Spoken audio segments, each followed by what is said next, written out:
जी तो dear students, our today's topic is Anglo-Norman period. आज हम पढ़ेंगे कि हिस्ट्री ऑफ इंग्लिश लिटरेचर में एंग्लो सैक्सन्स के बाद कौन सा पीरियड आया। तो बच्चे एंग्लो सैक्सन्स के बाद जो हमारा पीरियड है वो है एंग्लो नॉर्मन्स। अब पहली बात तो ये है कि ये जो नॉर्मन्स है ये क्या है। Normans is basically the name of tribe. ये एक ट्राइब का नाम है who came from Normandy, France. जो फ्रांस नॉर्मैंडी से आए थे and they defeated the king of Anglo Saxons named Harold. Harold नामी जो बंदा था, जो लास्ट किंग था एंग्लो सैक्सन्स का, उसको उन्होंने डिफीट किया था।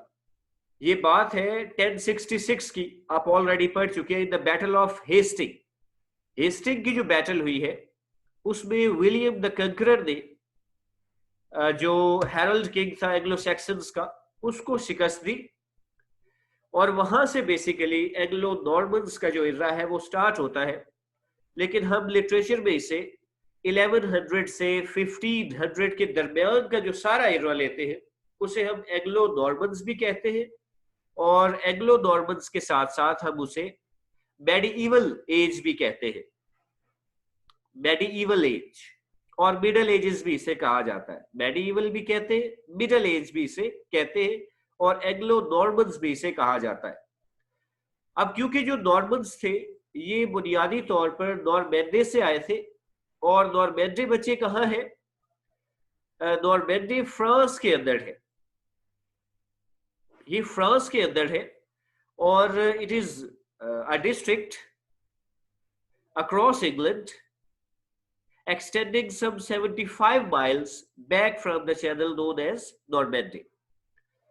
अब नॉर्मन्स ने उनका जो किंग था नॉर्मन्स का, विलियम द कंकरर, उसने 1066 में एंग्लो सैक्सन का लास्ट जो किंग है उसको बैटल ऑफ हेस्टिंग में शिकस्त दी और उसी के साथ इंग्लैंड को कंकर कर लिया, इंग्लैंड को फतह कर लिया। अब जब नॉर्मन्स इक्तदार में आ गए, उन्होंने फतह हासिल कर ली, तो उन्होंने इंग्लैंड के अंदर भी चेंजेस कायम की, पैदा की, लाई। और इंग्लैंड के साथ साथ इंग्लिश लिटरेचर में और लिंग्विस्टिक्स में भी ढेर सारी तब्दीलियां होने लगी।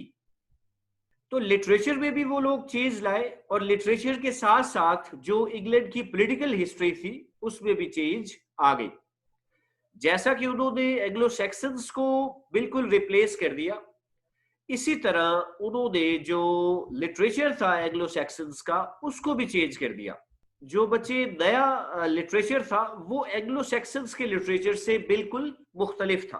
कि जो नॉर्मन्स थे उनके यहाँ जो जुबान बोली जाती थी वो फ्रेंच थी, क्योंकि वो कहाँ से आए थे? फ्रांस से आए थे, और फ्रांस से आने की वजह से उनकी जुबान फ्रेंच थी।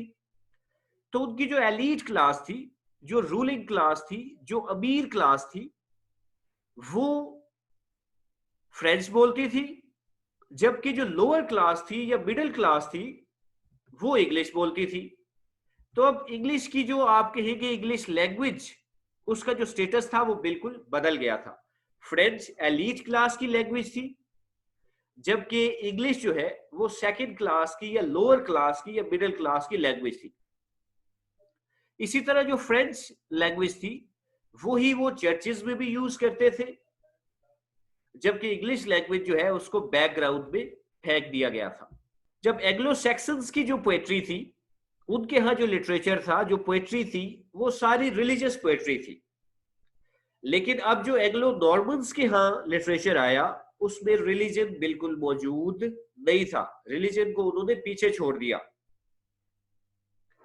अब चेंजेस जो आई इंग्लैंड के अंदर, उसमें जुबान की चेंज भी आई, और जुबान के साथ साथ लिटरेचर भी चेंज होगा।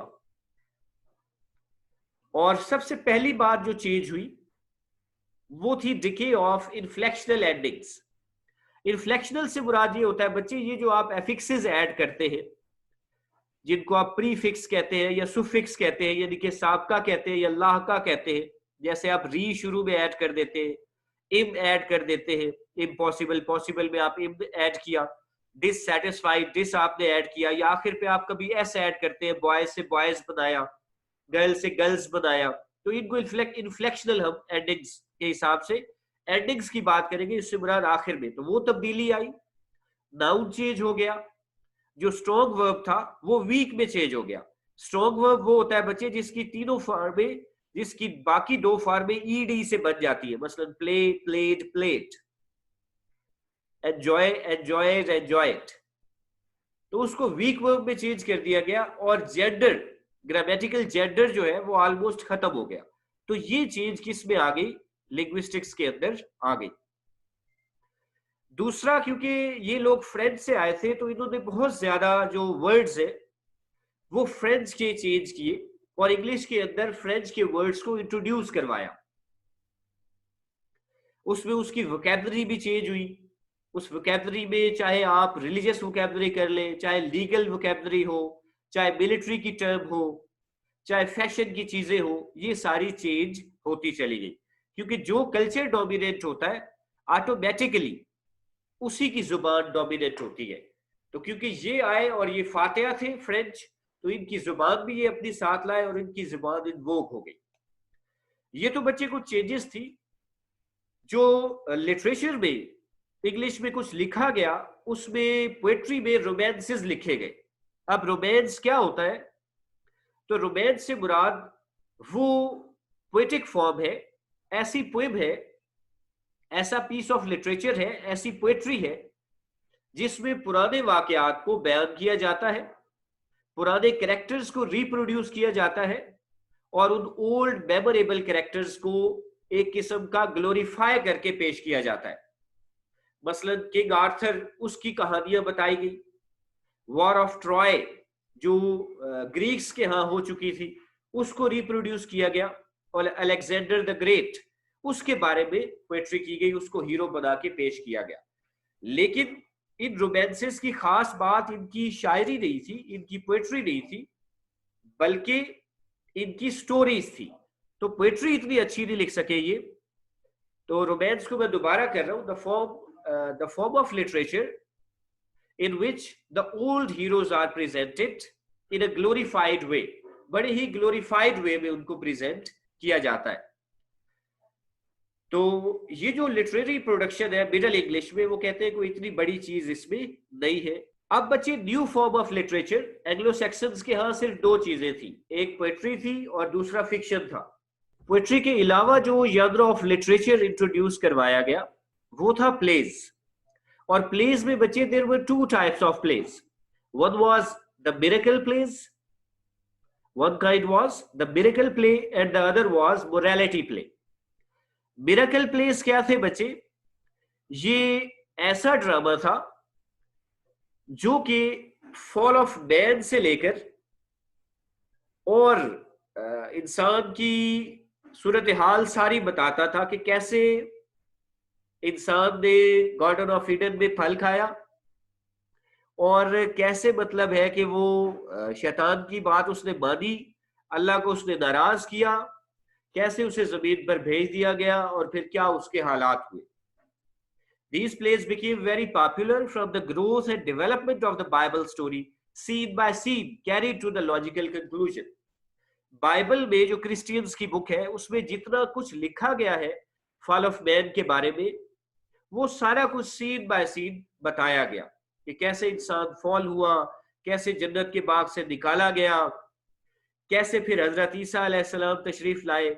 ये जो सारा ड्रामा था, इसको बच्चे क्या कहते हैं? Miracle place. इसके बाद जो दूसरी टाइप ऑफ ड्रामा इंट्रोड्यूस हुआ, that is called morality play. उसको हम मोरालिटी प्ले कहते हैं। मोरालिटी प्ले जो है बच्चे, इसमें बेसिकली नेकी और बदी को पर्सोनिफाई किया जाता था।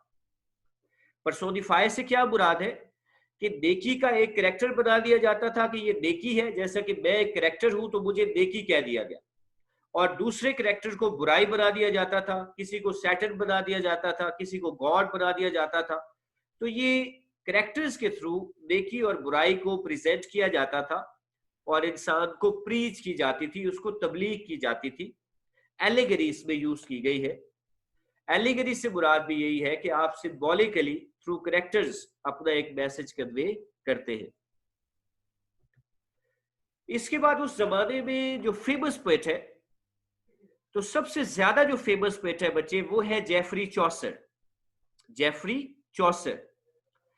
चॉसर बच्चे is called the father of English poetry. English poetry का जो फादर है वो चॉसर को कहा जाता है। ये 1340 में पैदा हुआ और 1400 में फौत हो गया। 60 इयर्स इसकी एज थी और इसको इंग्लिश पोएट्री का फादर कहा जाता है। इसका जो वर्क है उसको 3 पार्ट्स में डिवाइड किया गया है। ये इसका जो सबसे फेमस वर्क है वो है कैंटरबरी टेल्स। इसने कहानियां लिखी है कैंटरबरी टेल्स, और इससे पहले उसने prologue to the Canterbury Tales भी लिखा है। और ये टेल्स ऐसी है जिसमें कुछ पिलग्रिम्स हैं, कुछ बाजार पे जाने वाले लोग हैं, और वो किस बाजार पे जा रहे हैं? वो बाजार पे जा रहे हैं थॉमस बैकेट के, और जिस जगह पे वो बाजार है उस जगह का नाम कैंटरबरी है। इस वजह से इसने टेल्स का नाम क्या लिखा है? Canterbury Tales. और ये जो पिलग्रिम्स थे, ये जो ज़ियारत पर जाने वाले लोग थे, ये जो ज़ायरीन थे, आप इसको उर्दू में ज़ायरीन कहेंगे, ये डिफरेंट सेक्शन से बिलोंग करते थे। कुछ जो है वो रिलीजियस थे, कुछ जो है वो दूसरे थे, तो डिफरेंट सेक्स से या सेक्शन से बिलोंग करते थे। इसका जो वर्क है बच्चे वो 3 पीरियड्स के अंदर है। पहला जो पीरियड है उसमें इसने क्या किया है? इसने फ्रेंच पोएट्स को इमिटेट किया है, उनकी नकल की है और लंबी लंबी पोएम्स लिखी है। इस पीरियड के अंदर उसमें बच्चे जो फेमस बुक लिखी है वो है बुक ऑफ द डचेस। बड़ी शॉर्टर एक पोएम भी लिखी है जो है कंप्लेंट अनटू पिटी। दूसरा जो इसका पीरियड है बच्चे, इसमें he was inspired by Latin writers. Latin writers से वो बहुत ही ज्यादा पहले फेज में किन से मुतासिर हुआ था? फ्रेंच राइटर्स से। और अब ये किन से मुतासिर हुआ है बच्चे? अब ये मुतासिर हुआ है लैटिन राइटर्स से, इटालियन राइटर्स से। और इस सिरा में जो उसने मशहूर किताब लिखी है वो है द पार्लियामेंट ऑफ फाउल्स। इसके अलावा द हाउस ऑफ फेम। और थर्ड जो इसका पीरियड है बच्चे, this period is called English period. इसमें उसने क्या किया? इसमें बुनियादी तौर पर उसने इंग्लिश पोएट्री की, और कैंटरबरी टेल्स उसकी सबसे बड़ी अचीवमेंट है। तो ये हमारा पीरियड है जिसमें मजीद हम बात करेंगे। विलियम लैंगलैंड हमारे इसके अंदर मौजूद है, जॉन गावर मौजूद है, उनके बारे में हम नेक्स्ट लेक्चर में बात करेंगे।